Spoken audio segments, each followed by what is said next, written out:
আসসালামু আলাইকুম। আপনাদের সবাইকে স্বাগতম স্টোরিজ ফ্রম ব্লু ভিট্রাল চ্যানেলে। আজকে আপনারা এই ভিডিওতে শুনবেন হারুকি মুরাকামির বিখ্যাত উপন্যাস নরওয়েজিয়ান উডের অষ্টম পর্ব।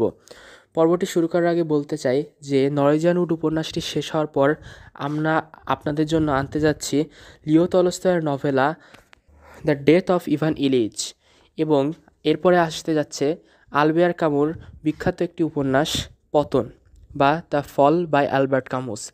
দুইটা বই যথেষ্ট গভীর এবং বিভিন্ন দার্শনিক মতবাদ এখানে আছে, এবং সমাজের দ্য ফল যেই বইটা, সেখানে সমাজ বাস্তবতার একটা খুব কথা বলা হয় না এরকম একটা বিষয় নিয়ে, এবং যেটা হচ্ছে আমরা বলি যে লোক দেখানো ভালো মানুষই এবং আসল বাস্তবতা দুইটা সমাজে বিভিন্ন কতটা ভিন্ন দুইটা বিষয়। এই ব্যাপারে হচ্ছে এই দ্য ফল এর উপন্যাসটা। এই দুটো বই আমার নিজের ব্যক্তিগতভাবে খুবই পছন্দ, আশা করি আপনাদেরও এগুলো ভালো লাগবে। তাহলে আজকে শুরু করে দিচ্ছি আমাদের ভিডিও। 3 দিন পর একটা ছোটোখাটো দুর্ঘটনা ঘটে গেল। বৃহস্পতিবার সন্ধ্যায় আমি বরাবরের মতো রেকর্ডের দোকানে কাজ করছিলাম। কাজ বলতে রেকর্ডগুলো সেলফে গুছিয়ে রাখা। প্রতিদিন অসংখ্যবার আমাকে কাজটা করতে হয়। খেয়াল করিনি যে একটা কাজ একটু ভাঙা ছিল। কী করে যেন আমার হাতের তালু কেটে ফেললাম। সঙ্গে সঙ্গে গলগল করে রক্ত বেরিয়ে এলো। হাত থেকে টপ টপ করে রক্ত পড়ছে আর মেঝেটা লাল হয়ে যাচ্ছে। ম্যানেজার কাউন্টার থেকে দৌড়ে গিয়ে আমার কাছে ছুটে এলো। চোখ বড় বড় করে কিছুক্ষণ তাকিয়ে থেকে কোত্থেকে যেন একটা তোয়ালে জোগাড় করে ফেললো। খুব দ্রুত আমার হাতটা বাঁধলো, কিন্তু তাতে রক্ত বন্ধ হলো না, চুইয়ে চুইয়ে পড়তে লাগলো। ম্যানেজার সম্পর্কে আমার ধারণা ছিল সে কোনো কাজের না, কিন্তু দেখা গেল সে কিছু ব্যাপারে খুবই এক্সপার্ট। দৌড়াদৌড়ি করে আমাকে হাসপাতালে ইমার্জেন্সিতে নিয়ে গেল। অবশ্য আমার ভাগ্য ভালো যে হাসপাতাল খুব একটা দূরে নয়। তোয়ালে ততক্ষণে রক্তে ভিজে লাল হয়ে গেছে, ভেতর থেকে গড়িয়ে টপটপ করে রক্ত পড়ছে। হাসপাতালের করিডোরে লোকজন আমাকে দেখে বেশ ভয় পেয়ে গেল। আমার চেহারাটা নিশ্চয়ই ভয়ঙ্কর দেখাচ্ছিল। তারা হয়তো ভেবেছিল আমি গুন্ডা টাইপের কিছু একজন, কোনো একটা মারামারিতে জড়িয়ে পড়েছিলাম এবং সেখান থেকে আহত হয়েছি। খুব দ্রুত একদিকে সরে গিয়ে জায়গা করে দিল আমাকে। সত্যি কথা বলতে কি, আমি তেমন কোনো ব্যথা বোধ করছিলাম না, শুধু একটু ভয় পাচ্ছিলাম রক্ত বন্ধ হচ্ছে না দেখে। ম্যানেজার আমাকে যে ডাক্তারের কাছে নিয়ে গেল তার কাজ কারবার বেশ পরিচ্ছন্ন। সে খুব ভালো করে জানে এসব পরিস্থিতিতে কী করতে হবে। দক্ষ হাতে রক্তমাখা তোয়ালে খুলে সে ক্ষতস্থানটা পরিষ্কার করে দিল। জীবাণুমুক্ত করে আয়োডিন জাতীয় কিছু একটা লাগালো। রক্ত বন্ধ হয়ে গেল। সেলাই পড়লো হাতে বেশি কিছু কিছু ওষুধ দিয়ে বলল পরের দিন আবার একবার আসতে। সেদিন আর কাজে ফিরে গেলাম না। হাসপাতাল থেকে সোজা ডর্মে ফিরে এলাম। হাত কাটার উত্তেজনা শেষ হওয়ার পর আমার ইচ্ছে করছিল কারোর সঙ্গে খুব কথা বলতে। আমি সোজা নাগাসাওয়ার রুমে গেলাম। তাকে রুমেই পাওয়া গেল। টিভিতে একটা বিচিত্র অনুষ্ঠান দেখতে দেখতে সে বিয়ার খাচ্ছে, সম্ভবত স্প্যানিশ কোনো প্রোগ্রাম। একজন আধবুড়ো লোক বিচিত্র ভঙ্গিতে একাই কথা বলে যাচ্ছে। ভাষা শেখার প্রোগ্রাম টাইপের কিছু হওয়ার সম্ভাবনাই বেশি। নাগাসাওয়া আমাকে দেখে চিৎকারে উঠল, মাই গড, কি হয়েছে তোমার হাতে? ব্যান্ডেজ কেন? আমি বললাম, তেমন কিছু না, একটু কেটে গেছে। দেখে তো মনে হচ্ছে মারাত্মক কিছু। নাগাসাওয়া বলল, মারাত্মক কিছু হলে ওরা আমাকে ছাড়তো না, হাসপাতালেই রেখে দিত। তা অবশ্য ঠিক। বিয়ার খাবে? না। আচ্ছা ঠিক আছে, একটু বসো, অনুষ্ঠানটা প্রায় শেষ হওয়ার পর। কথাটা বলে টিভির আধুরোকে নকল করে সে বিচিত্র সব শব্দ প্র্যাকটিস শুরু করলো। আমি পানি গরম করে টি ব্যাগ দিয়ে চা বানালাম। আধবুড়ো লোকটার বদলে একজন স্প্যানিশ মহিলা এসেছে সেখানে। সে তার ক্যানক্যানে গলায় জাপানিজে বলছে, আমার জীবনে এরকম বিচ্ছিরি বৃষ্টি কখনো দেখিনি। বার্সেলোনা শহরের অনেক ব্রিজ বোধহয় এবার ভেসে যাবে। তারপর এই কথাটা আবার স্প্যানিশে বলছে। নাগাসাওয়া তার সঙ্গে জোরে জোরে স্প্যানিশে উচ্চারণ করতে লাগলো। অনুষ্ঠান শেষ হওয়ার পর সে টিভিটা বন্ধ করে দিয়ে বলল, কী সব ফালতু বাক্য ওরা খুঁজে বের করে দেখেছো? বেকুবের দল। ল্যাঙ্গুয়েজ কোর্সগুলোকে কোত্থেকে যেন একগাদা বেকুব টিচার ধরে নিয়ে আসে, আর সেই বেকুবগুলা উদ্ভট সব বাক্য ব্যবহার করে ভাষাগুলো শেখায়। নাগাসাওয়ার রুমে একটা ছোট ফ্রিজ ছিল, সেখান থেকে আরেকটা ঠান্ডা বিয়াস বের করলো সে। তোমার কাজে কোনো অসুবিধা করছি না তো? জিজ্ঞেস করলাম আমি। আরে না, ধুর, কী যে বলো, তুমি আসায় বরং ভালোই হয়েছে, নাগাসাওয়া বলল। আমি একা একা বিরক্ত হচ্ছিলাম। এনিওয়ে, তুমি কি আসলে বিয়ার খাবে না? না। ও আচ্ছা, তোমাকে তো জানানোই হয়নি, আমার পরীক্ষার রেজাল্ট দিয়েছে, আমি পাশ করে গেছি। পররাষ্ট্র মন্ত্রণালয়ের পরীক্ষা? হ্যাঁ, এর একটা গালভরা নাম অবশ্য আছে। সেটাই হলো প্রথম শ্রেণীর পররাষ্ট্র বিষয়ক জনসেবা কর্মচারী নিয়োগ পরীক্ষা। কংগ্রাচুলেশনস। আমি বা হাতটাই বাড়িয়ে দিলাম হ্যান্ডশেকে করার জন্য। থ্যাঙ্কস। তুমি যে পাশ করবে এটা তো আগে থেকেই জানতাম। তা অবশ্য ঠিক, সেটা আমিও জানতাম। নাগাসাওয়া হাসল। একদল গাধার সঙ্গে পরীক্ষা দিয়েছি, না টিকে আমার কোনো উপায় ছিল না। তারপরও রেজাল্ট বের হওয়ার পর থেকে বেশ দারুণ একটা অনুভূতি হচ্ছে। তোমাকে ওরা বিদেশে কোথাও পাঠিয়ে দেবে, তাই না? এখনই না, প্রথম 1 বছর দেশে ট্রেনিং হবে, তারপর বাইরে পাঠাবে। ডর্ম কবে ছাড়বে? ছেড়ে দেব। শোনো, আমি যখন এই রুমটা ছেড়ে দেব তখন এই ফ্রিজটা তুমি নিয়ে নিও, কেমন?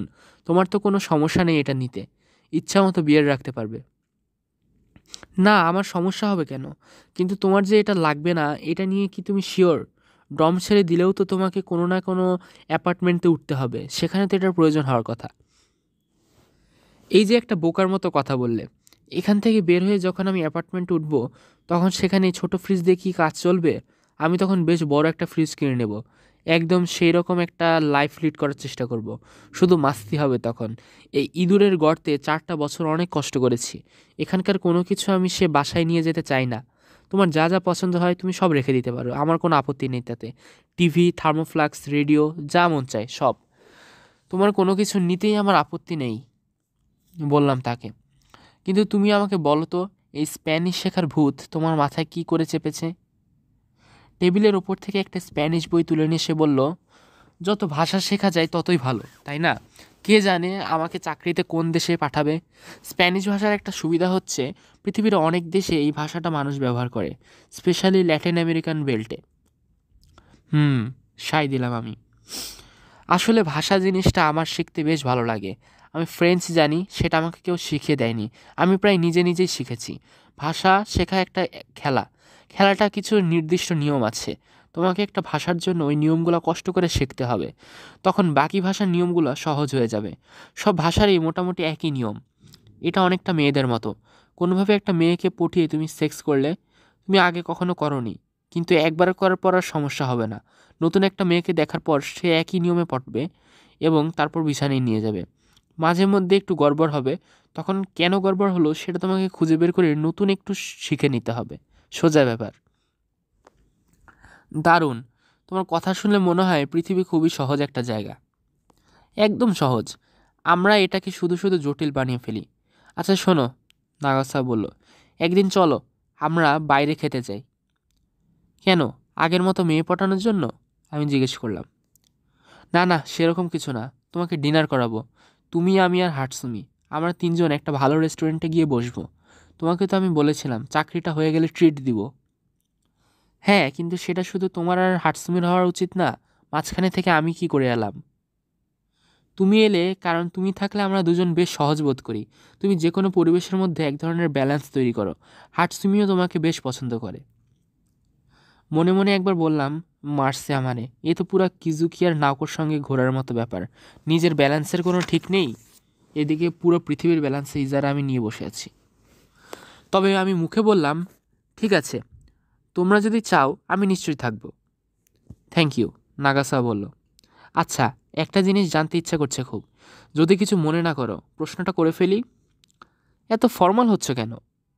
তুমি তো বললে 1 বছর ট্রেনিংয়ে থাকবে, তারপর তোমাকে দেশের বাইরে চলে যেতে হবে, তখন হয়তো অনেক দিন দেশে ফিরবে না। এই পুরো সময়টা হাটসুমি কি করবে? সেটা তো আমার সমস্যা না সোনা, সমস্যাটা পুরোপুরি হাটসুমির। এই সমস্যার সমাধান ওকেই খুঁজে বের করতে হবে। মানে, তোমার কথা বুঝলাম না। নাগাসাওয়া টেবিলে পা তুলে বিয়ারে চুমুক দিয়ে হাই তুলল। দেখো, তুমি আমাকে কী রকম ভেবেছো আমি জানি না। তুমি যদি মনে করো আমি বিয়ে করব আর প্রতি বছর একটা করে বাচ্চা ফুটাবো, তাহলে তুমি ভুল করেছো। সেরকম কোনো পরিকল্পনা আমার নেই। আর তুমিও এটা খুব ভালো করেই জানো, সে যদি অন্য কাউকে বিয়ে করতে চায় করতে পারে, আমি তাকে বাধাও দেব না। আবার সে যদি আমার জন্য অপেক্ষা করতে চায় তাও করতে পারে, আমি তাকে উৎসাহ দেব না। কী সব ভয়ঙ্কর কথা বলছো? কী মনে হচ্ছে তোমার আমি খুব খারাপ মানুষ বা এরকম কিছু? আমি তখন চুপ করে রইলাম। দেখো, পৃথিবীটা আসলে তুমি যেরকম ভাবো সেরকম না, নাগাসা বলল। জায়গাটা খুবই নির্মম। আমি এরকম, এটা আমি একদিনে হয়ে উঠিনি কখনো। ছোটবেলা থেকে একটু একটু করে আমি এরকম হয়েছি। জীবনে একটা বারের জন্য হাটসুমিকে আমি কোনো মিথ্যা আশা দেখাইনি। সে সবসময় জানতো আমাদের সম্পর্কের পরিণতিটা এরকমই হবে। তারপরেও সে যদি নিজে নিজে আমার কাছে এসে থাকে, তাহলে সেখানে আমাকে দোষ দেওয়ার কোনো কারণ থাকতে পারে বলে আমি মনে করি না। নাগাসা বিয়ার শেষ করে সিগারেট ধরালো। আমি বললাম, তোমার কাছে সব কিছুই একটা খেলা, কখনো ভয় পাও না? কোনো কিছু হারানোর ভয়? হাটসুমি না থাকলে যে জীবনটা তোমার হবে, সে জীবনের সঙ্গে তুমি মানিয়ে নিতে পারবে কি এরকম ভয়? দেখো, আমি পুরোপুরি বোকা না, একটু একটু বোকা। অবশ্যই আমি ভয় পাই। ভয় এসে আমার মনের মধ্যে বাসা বাঁধে। কিন্তু একটা জিনিস জানো তো, একজন সফল মানুষ তার ভয়কে খুব সহজে জয় করতে পারে। আর তাই আমি আরও বেশি করে তখন সফল হতে চাই, চেষ্টার মাত্রাটাও আরও বাড়িয়ে দিই। এবং এ ধরনের মানুষগুলোকে আমরা আত্মকেন্দ্রিক মানুষ বলে থাকি। গালি দিচ্ছ? দাও, সমস্যা নেই। আমি এমন কোনো মানুষ না যে আকাশের দিকে তাকিয়ে থাকবো আর আশা করব সেখান থেকে টুপ করে একটা ফুল মুখের সামনে এসে পড়বে।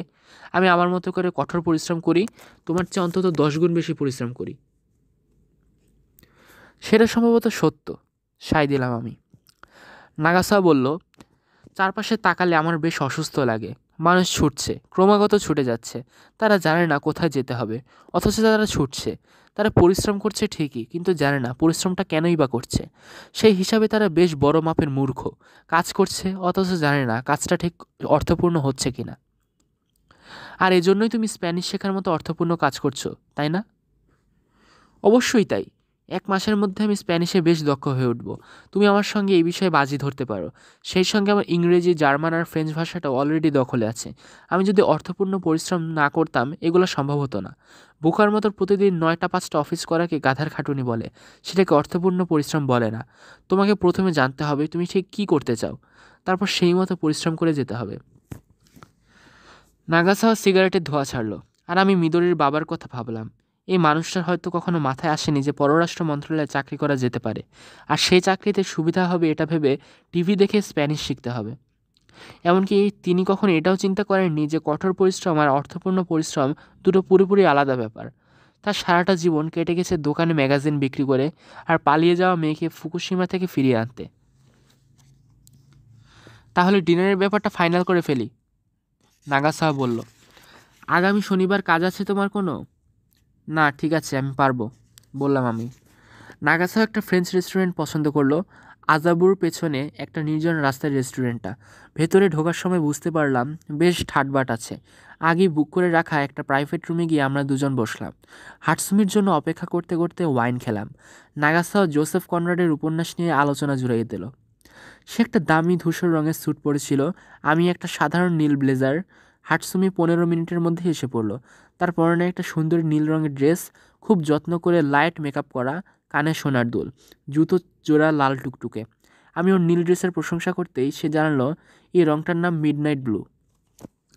রেস্টুরেন্টটা সত্যি অনেক পশ, হাটসুমি বলল। এটা খুঁজে বের করে ক্রেডিট কিন্তু আমার বাবা।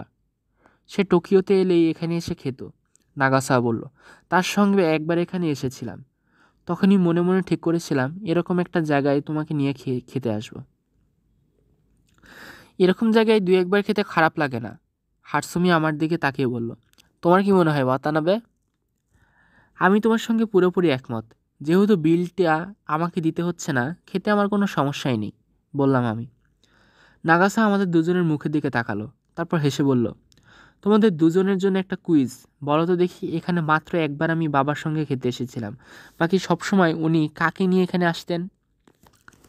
তোমার মা, আমি জিজ্ঞেস করলাম। ভুল উত্তর, আরেকবার চেষ্টা করো, কল্পনা শক্তিটা একটু বাড়াও। পারবো না, তুমি বলে দাও। তার একটা আলাদা মেয়ে মানুষ আছে টোকিওতে, সোজা কথায় যাকে বলে রক্ষিতা, কেপ্ট, তাকে নিয়ে আসে।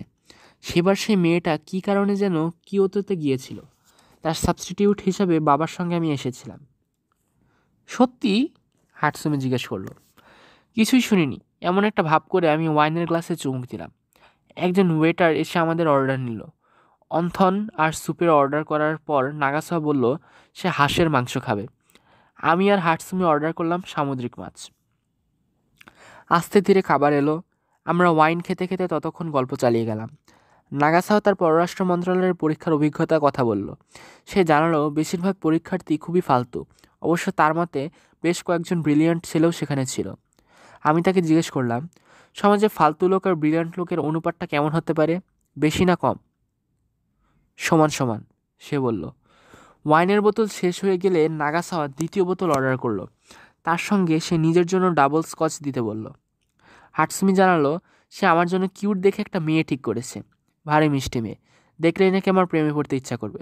আমি মনে মনে হাসলাম। এই একটা বিষয় নিয়ে আমরা প্রতিবার কথা বলি। সে আমার জন্য একটা মেয়ে ঠিক করে আর আমি না করে দিই। প্রতিবারই আমাদের কথোপকথন প্রায় একই রকম হয়। আবারও সে বলল, আমাদের ক্লাবে একটা নতুন কিউট মেয়ে এসেছে, খুবই কিউট, দেখলে তোমার মাথা নষ্ট হয়ে যাবে ওয়াতানাবে। আমার মনে হয় তুমি একটু কথা বলে দেখতে পারো, আমি নিশ্চিত তোমার খুব পছন্দ হবে। আমি বললাম, তুমি কিন্তু শুধু শুধু সময় নষ্ট করছো হাটসুমি। তোমার স্ট্যান্ডার্ডের মেয়েদের সঙ্গে ঘোরাঘুরি করার মতো মানুষ আমি না। আমি খুবই গরিব একটা মানুষ, আপার ক্লাস মেয়েদের সঙ্গে কথা হবে না আমার। তুমি সবসময় বোকার মতো কথা বলো, এই মেয়েটা মোটেই সেরকম না। আরে ধুর ওয়াতানাবে, নাগাসা বলল, একবার দেখা তো করতে পারো। তোমাকে তো কেউ আর তার সঙ্গে কথার সঙ্গে শুতে বলছে না। দেখা করো, কথা বলো, পছন্দ হয় কিনা দেখো। পছন্দ না হলে তো কেউ তোমাকে জোর করবে না, তাই না? হাটসুমি বলল, এই মেয়েটা একদম অন্যরকম, এখনও ভার্জিন, ভাবা যায়? ঠিক তুমি যেমন ছিলে, নাগাসা বলল। একদম। হাটসুমি একটা লাজুক হাসি দিয়ে বলল, আমিও এরকম ছিলাম, কিন্তু সত্যি বলছি। তারপর সে আমার দিকে ফিরে বলল, তোমার কি মনে হয় যারা একটু বড়লোক টাইপের মেয়ে তারা খুব অহংকারী? আমাকে দেখে সেরকম মনে হয় তোমার? তুমি জানো আমি স্কুলের ক্যান্টিনের 250 ইয়েনের লাঞ্চ খেতাম। দাঁড়াও দাঁড়াও, 1 মিনিট। আমি ওকে থামিয়ে দিয়ে বললাম, আমি যে স্কুলে পড়তাম সেখানে 3 ধরনের লাঞ্চ ছিল, এ, বি আর সি। এ টাইপের লাঞ্চের দাম 120 ইয়েন, বি টাইপের লাঞ্চের দাম 100 ইয়েন, আর সি টাইপের লাঞ্চের দাম 80 ইয়েন। যাদের এগুলো কেনার সামর্থ্য নাই তারা 60 ইয়েন দিয়ে নুডলস খেত। তুমি কি বুঝতে পারছো আমি কীরকম জায়গা থেকে পড়াশোনা করে এই টোকিও শহরে এসেছি? তারপরও কি তোমার মনে হয় তোমার স্কুলের মেয়েদের সঙ্গে আমি ম্যাচ করতে কথা বলতে পারবো বা চলতেও পারবো? কখনোই সম্ভব না আমার মনে হয়।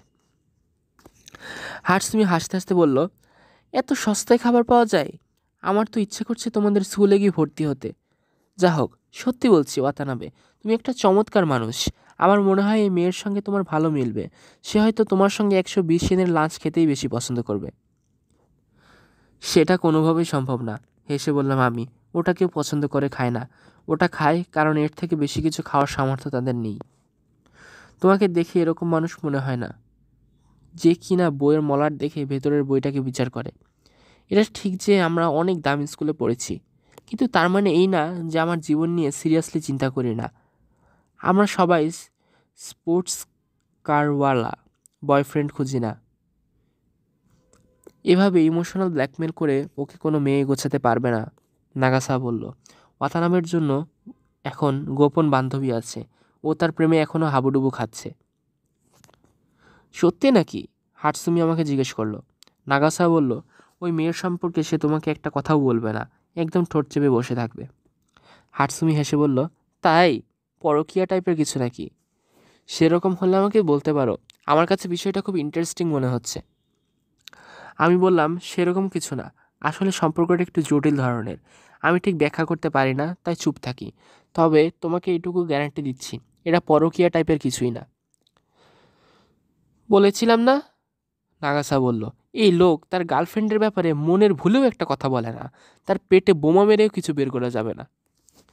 হার্টসমি আফসোস করে বলল, তুমি যদি মেয়েটাকে নিয়ে আসতে কত ভালো হতো, তাহলে আমরা ডাবল ডেট করতে পারতাম। তখন আমরা মাতাল হয়ে গার্লফ্রেন্ড আদল বদল করতে পারতাম, নাগাসা বলল। তোমার মাথায় সারাদিন এসব উদ্ভট চিন্তা করে তুমি এরকম ভাবতে পারো? ওয়াতানাবে ভাবে না? উদ্ভট কি করে হলো? ওয়াতানাবে তোমাকে অনেক পছন্দ করে, জিজ্ঞেস করে করো ওকে, ও হয়তো অদল বদল করতে আপত্তি করবে না। পছন্দ করে ঠিক আছে, কিন্তু মানুষের পছন্দ বিভিন্ন রকম হয়। হুট করে মাতাল হয়ে একজন আরেকজনের বিছানায় চলে যাবে। ওয়াতানাবে সেরকমের মানুষ না, গার্লফ্রেন্ড অদল বদলের তো প্রশ্নই ওঠে না। কিন্তু আমরা দুজন একবারও মাঝরাতে মেয়ে অদল বদল করেছিলাম, তার আমার গার্লফ্রেন্ড ছিল না যদিও। ছুরি আর কাঁটা চামচ রেখে ন্যাপকিন দিয়ে ঠোঁট মুছে হাটসুমি আমার দিকে তাকিয়ে প্রশ্ন করলো, তুমি সত্যি এরকম একটা কাজ করতে চলেছ বা কাজ করেছিলে আগে? আমি বুঝতে পারছিলাম না কি বলবো, তাই চুপ করে রইলাম। নাগাসা মিটমিট হেসে বলল, বলো ওয়াতাবে, দ্য গুডি বয়, বলো বলো। পুরো ব্যাপারটা একটা জঘন্য রূপ নিচ্ছিল। নাগাসা বেশ খানিকটা মাতাল হয়ে পড়েছিল, আর মাতাল হলে সে মুখে যা আসে তাই বলতে শুরু করে। আজ ওর টার্গেট হাটসুমি। কোনো না কোনোভাবে হাটসুমির মনের দুর্বল জায়গাগুলোতে আঘাত করবেই ও। সেজন্য আমাকে হাতিয়ার হিসেবে ব্যবহার করতে ওর বাধবে না। আমি এই কাহিনীর পুরোটা জানতে চাই, হাটসুমি বলল আমাকে। আমরা মাতাল ছিলাম, বললাম তাকে। সেটা ঠিক আছে, কিন্তু আমি তোমাকে দোষ দিচ্ছি না, জাস্ট জানতে চাচ্ছি ঘটনাটা কি, তুমি আমাকে বলো। আমরা দুজন সিবুয়াতে একটা বারে বসে ড্রিঙ্ক করছিলাম। তখন দুটো মেয়ের সঙ্গে আমাদের খাতির হয়। তারা কোনো একটা জুনিয়র কলেজের ছাত্রী, খুব মেকআপ করে এসেছিল। যা হোক, মদ খেয়ে আমরা ওদের নিয়ে পাশের একটা হোটেলে যাই। দুটো রুম নিয়েছিলাম পাশাপাশি। অর্ধেক রাতে নাগাসাও এসে আমার দরজায় ধাক্কাধাক্কি শুরু করলো। আমি গিয়ে দরজা খুলতেই বলল আমাদের মেয়ে দুটোকে অদল বদল করা উচিত। এরপর আমি ওর রুমে গেলাম আর ও আমার রুমে গেল। কিন্তু মেয়েরা এটা মেনে নিল, আর তারা কিছুই মনে করেনি। তারাও তো মাতাল ছিল। যা হোক, অদল বদল করার একটা ভালো অজুহাত ছিল আমার কাছে। নাগাসা বলল, শুনি, বলো তোমার অজুহাতটা। মেয়ে দুটোর একজন ছিল খুবই সুন্দরী আর একজন বদখত দেখতে। সুন্দরীটা আমার ভাগে পড়েছিল, আর বদখতটা পেয়েছিল ওয়াতানাবে। এই পুরো ব্যাপারটা আমার কাছে খুব অন্যায় মনে হচ্ছিল, সেজন্যই মাঝরাতে উঠে অদল বদল করে নিয়েছিলাম। আমার কাছেও তাই মনে হয়, বললাম আমি। কিন্তু সত্যি বলতে কি, আমার ওই বদখত মেয়েটাকে বেশি ভালো লেগেছিল। চমৎকার মেয়ে, খুব সুন্দর করে গুছিয়ে কথা বলে। সেক্সের পর আমরা বিছানায় শুয়ে কথা বলছিলাম। ও অনেক কথা বলল, আর তখনই নাগাসা এসে হাজির হলো। বলল আমাদের অদল বদল করা উচিত। আমি মেয়েটাকে জিজ্ঞাসা করলাম তার কোনো সমস্যা আছে নাকি। সে বলল আমি চাইলে তার কোনো সমস্যা নেই। আসলে আমি পরে ভেবে বের করেছিলাম সে হয়তো মনে মনে ভাবছিল আমি ওই সুন্দরী মেয়েটার সঙ্গে শুতে চাই। খুব মজা পেয়েছিলে ওই সুন্দরীর সঙ্গে শুয়ে, আমার কাছে জানতে চাইল হাটসুমি। না, ঠিক সেরকম ছিল না ব্যাপারটা, করার জন্য করা আর কি। এভাবে অদল বদল করাটা মজার কিছুই নয়। তাহলে কেন করলে? আমার কারণে করেছিল, নাগাসা বলল। আমি তোমাকে জিজ্ঞাসা করিনি, ওয়াতানাবেকে জিজ্ঞাসা করেছি। ঠান্ডা চোখে নাগাসাওয়ার দিকে তাকিয়ে হাটসুমি কথাগুলো বলে চলল। কিন্তু উত্তরটা আমি দিতে যাচ্ছি, আশা করি ওয়াতানাবে তাতে কোনো সমস্যা নেই। আচ্ছা ঠিক আছে, তুমিই বলো, শুনি, তুমি কেন এরকম করলে? আমি করেছি কারণ আমার মাঝে মাঝে এসব করতে ইচ্ছা করে, আর আমার যেটা ইচ্ছা করে সেটা আমি করেই ছাড়ি। হাটসুমি আমার চোখে তাকালো। আমার কি মনে হয় জানো ওয়াতানাবে, তোমার অবস্থাটা দিন দিন জটিল হয়ে পড়ছে। আমার মনে হয় তুমি আমাকে এইমাত্র যা বললে তা তোমার জন্য একদম ভালো হচ্ছে না, কারণ এগুলা করে নির্বিকার থাকতে পারবে তুমি সেরকম মানুষ না। আমার নিজেরও তাই ধারণা, বললাম তাকে। তাহলে এগুলা কেন করো? কারণ আমি একজন সাধারণ মানুষ, আমার শরীরের মধ্যে উষ্ণতার প্রয়োজন হয়। সত্যি কথাটাই তাকে বললাম। মাঝে মাঝে মনে হয় আমি যদি এই মুহূর্তে একটা মেয়েকে বুকের মধ্যে জড়িয়ে ধরতে না পারি, আমার বুকে কঠিন অসুখ হয়ে যেতে পারে। নাগাসা বলতে শুরু করলো, আচ্ছা ঠিক আছে, তাহলে ঘটনা যেটা দাঁড়াচ্ছে সেটা সারমর্ম করলে এরকম কিছু একটা হয় যে ওয়াতানাবের একটা গার্লফ্রেন্ড আছে, কিন্তু কোনো একটা বিশেষ জটিলতার কারণে তারা একসঙ্গে বিছানায় যেতে পারে না। তাই সে মনে করে সব তো সেক্সি তো সেক্সি, এ আবার কি। আর এটা মনে করে বলেই সে র্যান্ডমলি যে কোনো একটা মেয়েকে বিছানায় নিয়ে চলে যায়। পুরো ব্যাপারটার মধ্যে তুমি অন্যায় কোথায় দেখলে? ঠিকই তো আছে, সে কি তার জীবনটা মাস্টারবেট করে কাটিয়ে দিবে নাকি? এভাবে কি হয় নাকি? হাটসুমি আমার দিকে তাকিয়ে বলল, তুমি যদি সত্যি কাউকে ভালোবাসো, তোমার কি মনে হয় না তুমি তার সঙ্গে একটু হলেও অন্যায় করছো? মনে হয়, বললাম আমি। কথার মধ্যে আবারও নাগাসাও কথা বলা শুরু করলো। হাটসুমি, তুমি পুরো ব্যাপারটা ভুলভাবে নিচ্ছ। ছেলেদের শারীরিক চাহিদার ব্যাপারটা তুমি বুঝতে পারছো না। যেমন ধরো, আমি তোমার সঙ্গে 3 বছর ধরে আছি। এই 3 বছর আমি আরও অনেক মেয়ের সঙ্গে সঙ্গে শুয়েছি। আমার তাদের কথা কিছুই মনে নাই। বিশ্বাস করো, একজনের নামও মনে আছে কিনা আমার সন্দেহ। তাদের প্রত্যেকের সঙ্গে শুধু একবার করে শুয়েছি। দেখা করো, তারপর বিছানায় নিয়ে যাও, ওই পর্যন্তই। মেন্টাল কোনো ব্যাপারের মধ্যে নেই, আর সেটা না থাকলে অন্যায়ের কি আছে? এটার মধ্যে অন্যায়ের কী আছে সেটা বোঝার মতো বুদ্ধি অনেকের থাকে না, হাটসুমি কাটা কাটা করে বলল।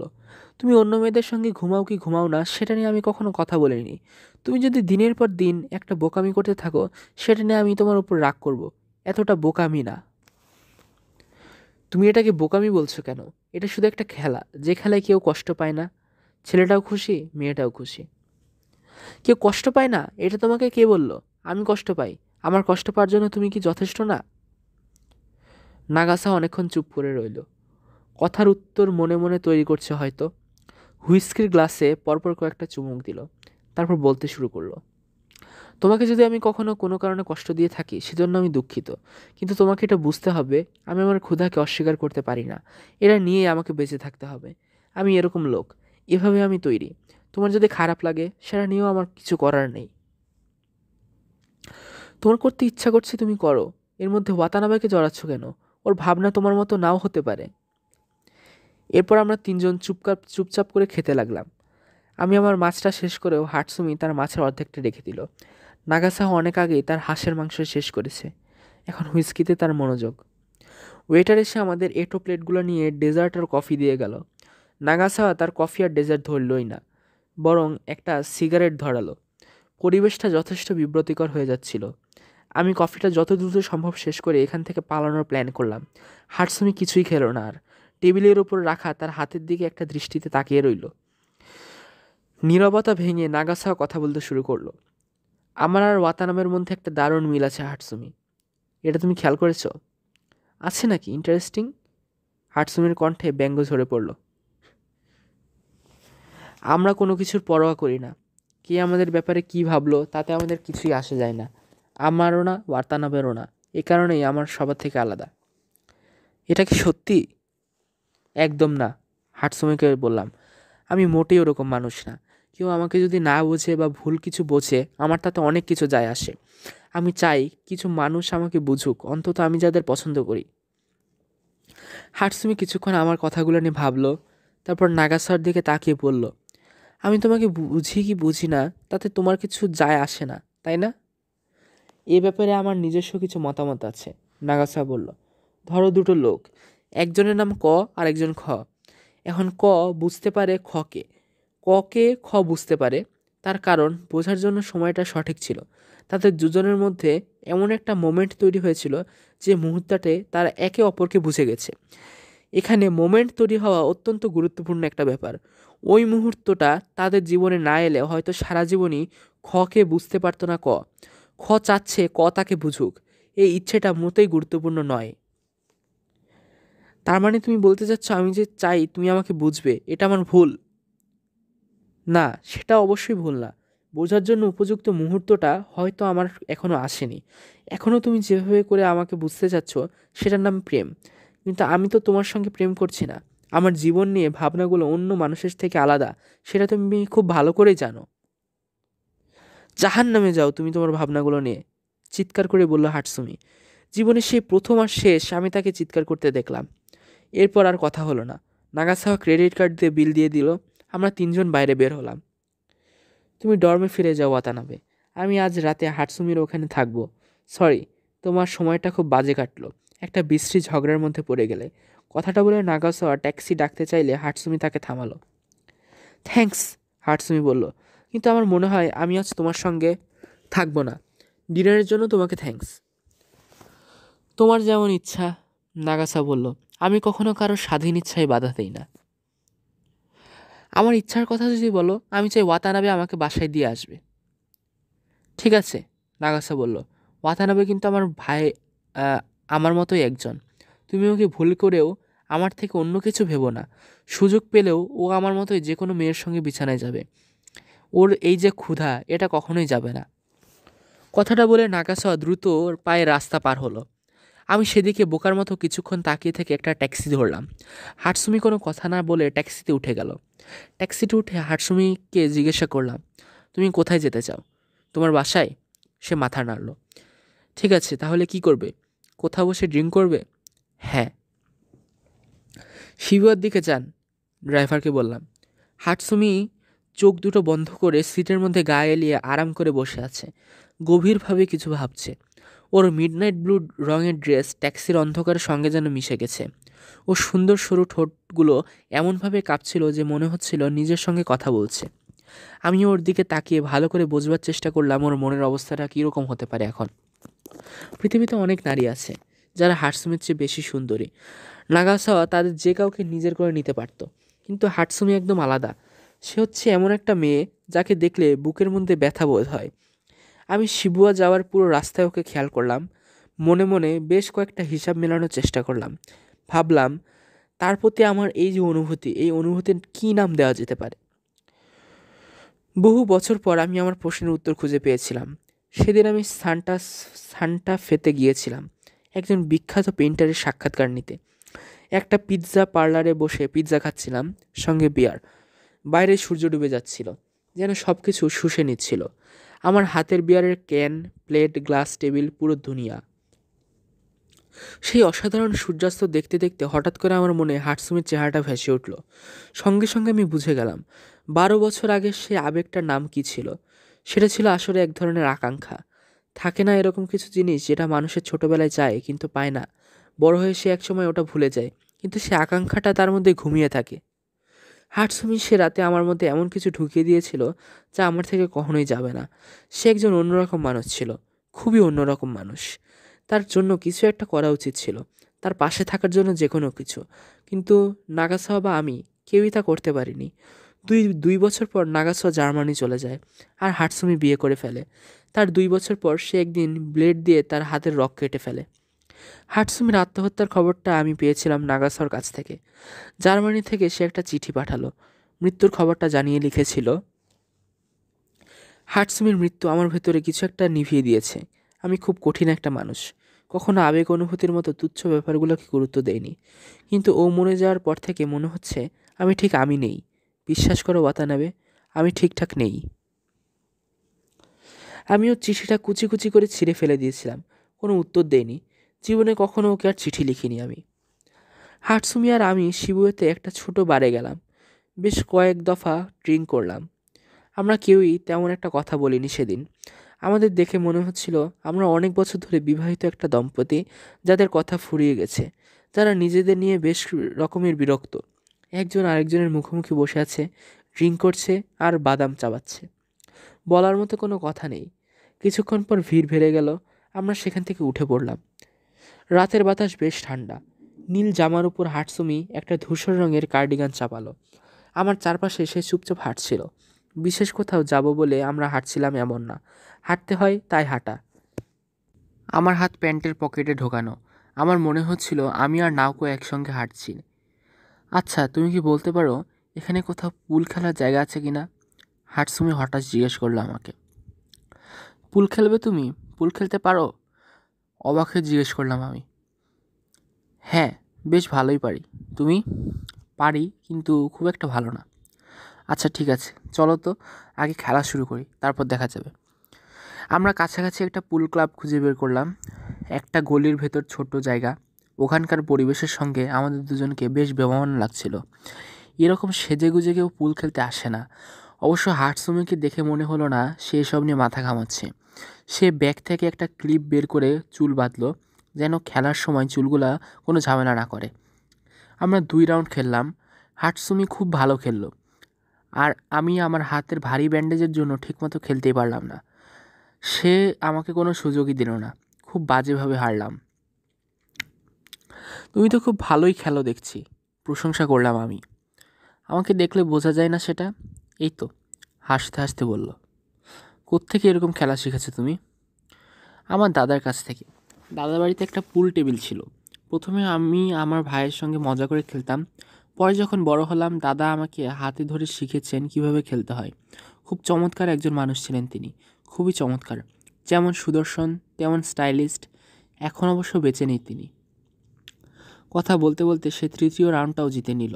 আমি একদম ভুলে গেছি খেলা, বললাম আমি। সম্ভবত তোমার হাতের ব্যান্ডেজটা বেশ ঝামেলা করছে, এই কারণে তুমি খেলতে পারছো না। সেটাও না, আসলে আমি সম্ভবত ভুলেই গেছি। অনেক দিন আগে খেলেছিলাম আমি, ঠিক 2 বছর 5 মাস 6 দিন আগে। তুমি দিন তারিখ এত নিশ্চিতভাবে কি করে বলছো? কারণ ওই দিন বিকেলে খেলার পর যে বন্ধুটার সঙ্গে খেলেছিলাম সে মারা গিয়েছিল। তারপর শুধু এই কারণে তুমি পুল খেলা ছেড়ে দিয়েছো?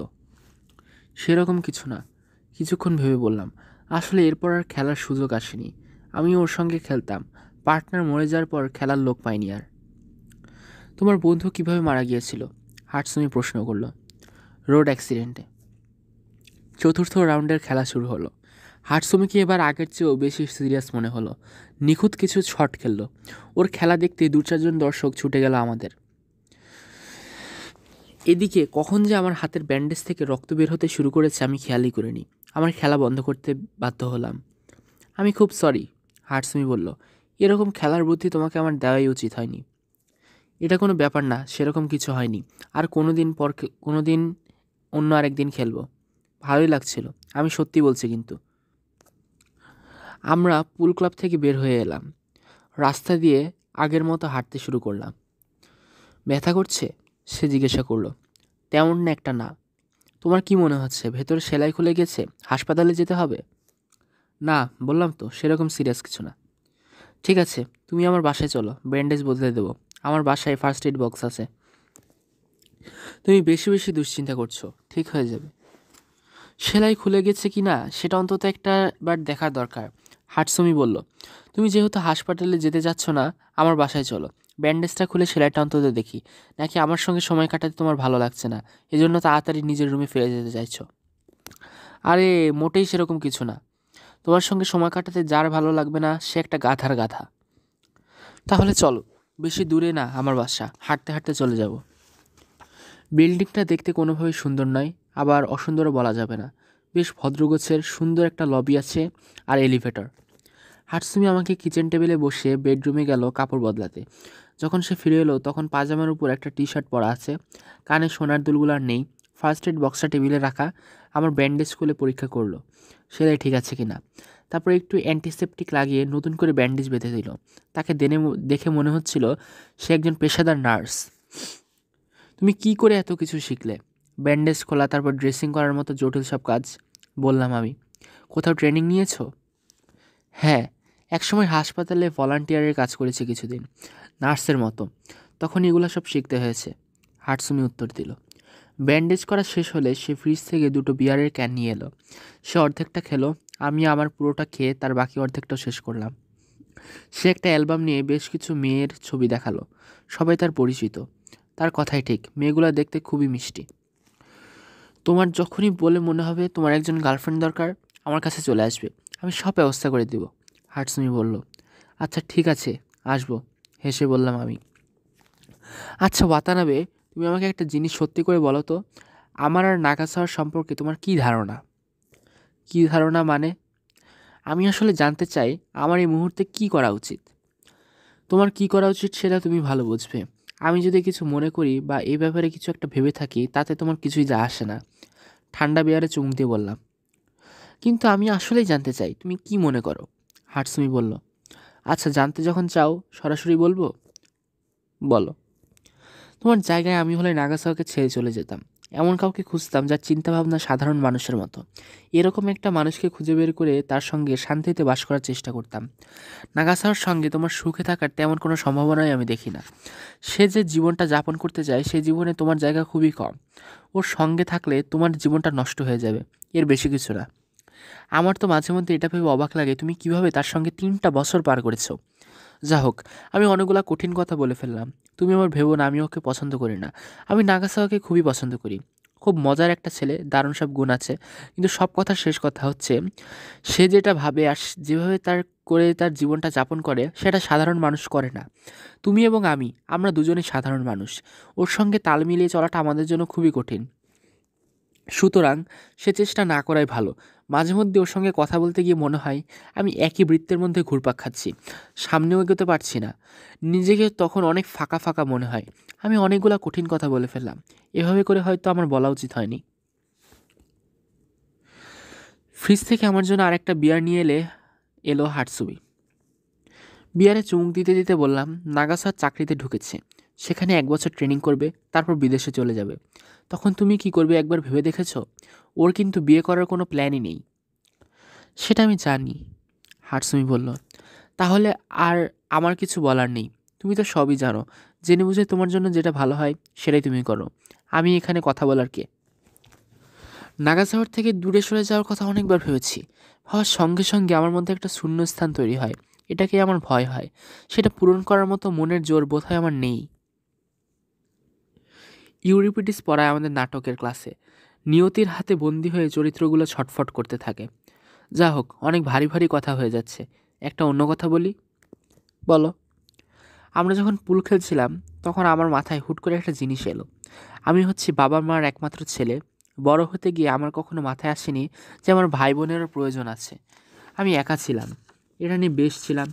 কিন্তু তখন পুল খেলতে গিয়ে মনে হলো তোমার মতো একজন বোন আমার থাকলে খুব ভালো হতো। এমন একজন বোন যে একটু মায়া মায়া, মাঝে মধ্যে মিড নাইট ব্লু ড্রেস পরে আর চুলগুলা ক্লিপ দিয়ে বেঁধে দারুণ পুল খেলতে পারে।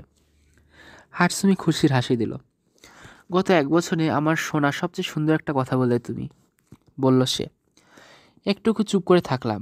সত্যি বলছি, আমি আমি চাই তুমি সুখী হও। পাগলামি শোনালেও আমার মনে হয় তোমার মধ্যে সুখী হওয়ার একটা স্বাভাবিক ক্ষমতা আছে। তুমি যে কারোর সঙ্গে সুখী হতে পারবে, এমনকি নাকাসাওয়ার সঙ্গেও। কিন্তু আমি এটা কখনোই ভেবে পাই না তোমার মতো একটা মেয়ে কী করে নাকাসার মতো উদ্ভট একজনের সঙ্গে এসে জুটল। এরকম মাঝে মধ্যে হয়, দু একটা ব্যাপার ঘটে যায় যেখানে কারো কিছু করার থাকে না। আমার ক্ষেত্রেও এটাই সত্যি। অবশ্য তুমি যদি একই প্রশ্ন নাগাসাকে করো, সে বলবে, আমি কি বলেছিলাম প্রেম করতে, তুমি কেন প্রেম করেছো, এটা একেবারেই আমার দায়িত্ব নয়। আমি নিশ্চিত যে সে এরকম কিছু একটা বলবে। দেখো, আমি কিন্তু খুব বেশি কিছু চাইনি। আমি এমন একজন মানুষকে চাই যে আমাকে ভালোবাসবে, প্রতি রাতে সে আমাকে বুকে জড়িয়ে ধরে থাকবে, আর চাই একগাদা বাচ্চা কাচ্চা পয়দা করতে। আমার জন্য এটুকুই যথেষ্ট। জীবন থেকে এর বেশি কিছু চাওয়া পাওয়া আমার নেই। নাগাসার জীবনে এরকম কিছুই চায় না বলে আমার বিশ্বাস। মানুষ কিন্তু বদলায়, বদলায় না? হাটসুমি আমাকে জিজ্ঞেস করলো, ওয়েট ওয়েট, তুমি কি বলতে চাও? একটু বুঝে নিই। মানুষ প্রথমে ভাবে তারা সমাজকে লাথি মারবে, তারপর সমাজ থেকে অনেক দূরে গিয়ে একা একা থাকতে থাকতে তাদের খারাপ লাগতে শুরু করে, তখন তারা সোজা হয়ে যায়।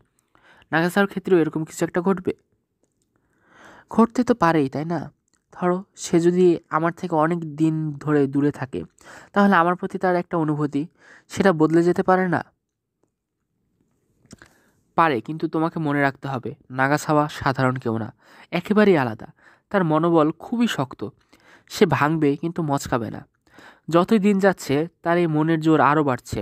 তার উপর কোনো কিছু ভেঙে পড়লে সে মনের মধ্যেও আরও শক্তি জড়ো করে আরও কঠিনভাবে প্রতিরোধ গড়ে তোলে। সে প্রয়োজনে জ্যান্ত শামুক গিলে খাবে, কিন্তু হারবে না। এরকম একজন মানুষের কাছ থেকে তুমি যদি বিয়ে, বাচ্চা কাচ্চা, ভালোবাসা এইসব আশা করো, তাহলে বলতে বাধ্য হচ্ছি তোমার মাথায় কিছুটা হলেও সমস্যা আছে। কিন্তু ওর জন্য অপেক্ষা করা ছাড়া আমার তো আর কোনো উপায় নেই। এতটা ভালোবাসো তুমি ওকে? হ্যাঁ, বাসি। হাই ভালোবাসা! কাউকে ভালোবাসতে পারা নিশ্চয়ই খুব দারুণ একটা ব্যাপার। আমি খুব ব্যাকডেটেড একটা মেয়ে। ব্যাকডেটেড মেয়েরা এই কাজ খুব ভালো করে পারে, ভালোবেসে যায়। এনিওয়ে, তুমি কি আরেকটা বিয়ার খেতে চাও? না থাক, আজ বরং উঠি। ব্যান্ডেজ আর বিয়ারের জন্য তোমাকে অনেক ধন্যবাদ। আমি যখন বের হওয়ার জন্য জুতো পরছিলাম তখন ফোন বাজলো। হাটসুমি একবার আমার দিকে তাকিয়ে ফোনের দিকে তাকালো, তারপর আবার আমার দিকে। গুড নাইট, বের হতে হতে বললাম আমি। যখন দরজাটা বন্ধ করে দিচ্ছিল, তখন এক নজর দেখতে পেলাম হাটসুমি ফোনের রিসিভার কানে তুলছে। সেটাই ছিল ওকে আমার শেষবারের মতো দেখা। ডর্মে ফিরলাম, তখন 11:30টার মতো বাজে। সোজা নাগাসার রুমে দরজায় গিয়ে নক করলাম। 10-12 বার নক করার পর মনে পড়লো আজ শনিবার। শনিবার রাতে নাগাসাওয়া বাইরে থাকার অনুমতি নেওয়া আছে। সম্ভবত কোনো আত্মীয়র বাসায় গেছে, অথবা কোনো মেয়েকে নিয়ে হোটেলে। রুমে ফিরে এলাম। কাপড় বদলে বালিশে মাথা ছোঁয়াতেই মনে হলো আগামীকাল রোববার। আবার রোববার চলে এলো। মনে হচ্ছে প্রতি 3-4 দিন পরপরই রোববার চলে আসছে, আর সপ্তাহের বাকি দিনগুলা কোথায় যেন মুখ লুকাচ্ছে। আর ঠিক 2 রোববার পরপরই আমার বয়স 20 হবে। বিছানায় শুয়ে ক্যালেন্ডারের দিকে তাকিয়ে রইলাম। একটা মন উদাস করা অনুভূতি আমাকে পেয়ে বসলো। সকালে ডেস্কে বসে কফি খেতে খেতে নাওকোকে চিঠি লিখলাম। কীভাবে রেকর্ড স্টোরে কাজ করতে গিয়ে বাজেভাবে হাত কেটে ফেলেছি সেটা প্রথমে লিখলাম। তারপর নাগাসার পররাষ্ট্র মন্ত্রণালয়ে চাকরি পাওয়ার কথা আর সেই খুশিতে 3 জনের একসঙ্গে ডিনার করার ব্যাপারটাও লিখলাম। রেস্টুরেন্টে আর খাবারের বর্ণনা নিখুঁতভাবে দিলাম। একবার ভাবলাম হাটসুমির সঙ্গে পুল খেলার ব্যাপারটা লিখব না। পুল খেলার সঙ্গে কিজুকির অনেক স্মৃতি আমাদের দুজনে জড়িয়ে আছে। পরে ভাবলাম লেখা উচিত। আসলে আমার মন চাইছিল লিখতে। আমি লিখলাম, কিজুকি যেদিন আত্মহত্যা করলো সেদিন বিকেলে আমরা একসঙ্গে পুল খেলেছিলাম। তুমি সেদিন ছিলে না আমাদের সঙ্গে। কিজুকি সেদিন দারুণ খেলেছিল। ওর খেলা শেষ শটটার কথা এখনও আমার মনে আছে। খুবই কঠিন একটা শট ছিল। আমি একবারের জন্য ভাবিনি শটটা ও এত নিখুঁতভাবে খেলবে। সাদা আর লাল বলগুলো প্রায় কোনো শব্দ ছাড়াই সবুজ টেবিলের উপর দিয়ে ছুটে গেল শেষ পয়েন্টের জন্য। আমার স্মৃতিতে এখনও সব ভাসছে। এরপর প্রায় 2.5 বছর হয়ে গেছে, পুল খেলিনি আমি। সে রাতে হাটসুমি আমাকে নিয়ে গেল একটা পুল ক্লাবে। ওর মনটা খারাপ ছিল, কিন্তু সেও খুব চমৎকার খেলছিল। প্রথম গেমটা শেষ হওয়ার আগেই আমার মাথায় একবারও কিজুকের চিন্তা আসেনি। গেম শেষ হওয়ার পর আমি ভেন্ডিং মেশিন থেকে পেপসি কিনে আনলাম। তখনই একটা প্রচণ্ড ধাক্কার মতো লাগলো মাথায়। আমরা যখন পুল খেলতাম সেখানে ঠিক এরকম একটা ভেন্ডিং মেশিন ছিল। যে হেরে যেত সে আরেকজনকে পেপসি খাওয়াতে বাধ্য হতো। আমার মনে তখন এক ধরনের অনুশোচনা চলে গেল। আমার মনে হচ্ছিল আমি অপরাধী। এখানে এসে পুল খেলছি, পুরো একটা রাউন্ড খেলে ফেললাম। তারপর গিয়ে আমার কিজুকির কথা মনে হলো। নিজের কাছে নিজেকে বেশ ছোট লাগতে শুরু হলো। তাহলে কি আমি কিজুকিকে ভুলতে শুরু করেছি? যা হোক, আমি ঠিক করেছিলাম ভারী ভারী কোনো কথা লিখব না। কিছুটা ভারী হয়ে যাচ্ছে লেখা এখন। হালকা কথায় ফিরে আসি। আমি এখন আগের চেয়েও তোমার কথা অনেক বেশি ভাবি। আজ বৃষ্টি হচ্ছে সকাল থেকে। রোববার বৃষ্টি হলে আমার জন্য মহা ঝামেলা হয়ে যায়। কাপড় ধুতে পারি না, ইস্ত্রিও করতে পারি না, বাইরে হাঁটতে যেতে পারি না, ছাদে শুয়ে থাকতে পারি না। পুরো একটা দিন আমার হাতে পড়ে থাকে, অথচ কিছুই করার নেই। একমাত্র যেটা করার আছে সেটা হচ্ছে স্টিরিওতে গান শোনা আর জানালা দিয়ে বৃষ্টি পড়তে দেখা। তোমাকে আমি আগেই বলেছি, রোববার আমি পড়াশোনা করি না। আজ আর কিছু লিখতে হচ্ছে না, ইচ্ছা হচ্ছে না, বা বলা যেতে পারে লিখতে পারবও না। কিজুকির কথা মনে পড়ে মনটা কেমন যেন হয়ে গেল। আর ঠিক 2 সপ্তাহ পরে আমার বয়স 20 হবে। অথচ দেখো কিজুকি কেমন স্বার্থপর। ও ঠিক 17তেই আটকে আছে। যাই এখন, ডাইনিং হলে যাব লাঞ্চ করতে। ফিরে এসে যদি আবার লিখতে ইচ্ছা করে তো লিখবো, আর না হলে এবারের মতোই গুড বাই। আপনারা শুনছিলেন নরওয়েজিয়ান উডের 8ম পর্ব। তো আমরা প্রায় এই বইটার শেষের দিকে চলে আসছি। আর দুইটা হচ্ছে পর্ব হচ্ছে, আর 2টা কি 3টা আছে সর্বোচ্চ। এবং আশা করি 3টা ভিডিওর মধ্যেই সম্পূর্ণ বইটা শেষ করে দেওয়া যাবে, অথবা বড়জোর 4টা ভিডিও লাগতে পারে। আপনাদের এতদিন সাথে থাকার জন্য সবাইকে অসংখ্য ধন্যবাদ। আশা করি এভাবে আমাদের সাপোর্ট করে যাবেন, এবং পর্বগুলো কেমন লাগছে অবশ্যই কিন্তু আপনার মতামত কমেন্টে জানাবেন। সবাইকে আজকের জন্য ধন্যবাদ এবং খোদা হাফেজ।